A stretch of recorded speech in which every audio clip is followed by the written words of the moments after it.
Je suis Bernard Fertil, ancien directeur de recherche au CNRS.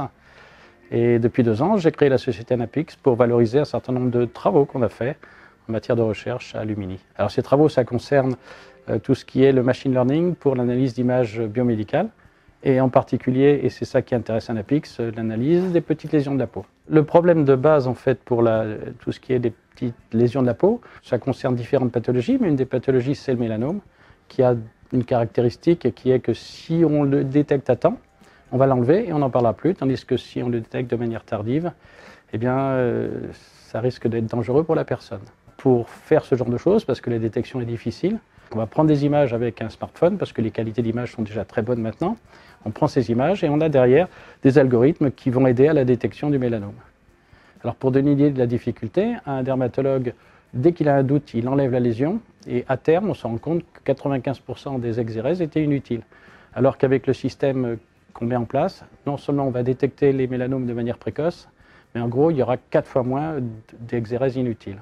Il y a plusieurs outils. Il y a un outil pour les dermatologues qui leur permet pendant la consultation de prendre les images et d'analyser en direct.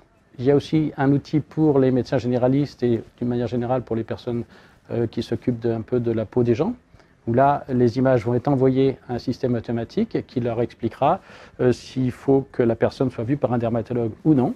Et puis, il y a un système pour les particuliers qui est basé sur un algorithme qui s'appelle le vilain petit canard et qui est un algorithme qui permet de détecter les lésions à risque. En pratique, le patient va avoir un petit outil qui s'appelle un mini-dermoscope et avec ça, il va prendre en photo tous ses grains de beauté et le système va lui dire « Attention, ces lésions, il faut vous en occuper ». Alors l'objectif, si j'ai créé la start-up, c'est pour que ça fonctionne et pour que les outils qu'on a développés en recherche puissent servir aux gens. Le besoin essentiel, c'est un besoin de communication. Donc là, on a besoin d'un spécialiste ou plusieurs spécialistes pour ce genre de choses. Et arriver à communiquer, arriver à diffuser un produit, c'est un coût et c'est un coût a priori. Donc avant de faire fortune, dans un premier temps, il faut pouvoir accéder au marché. Alors on est en cours de levée de fonds actuellement.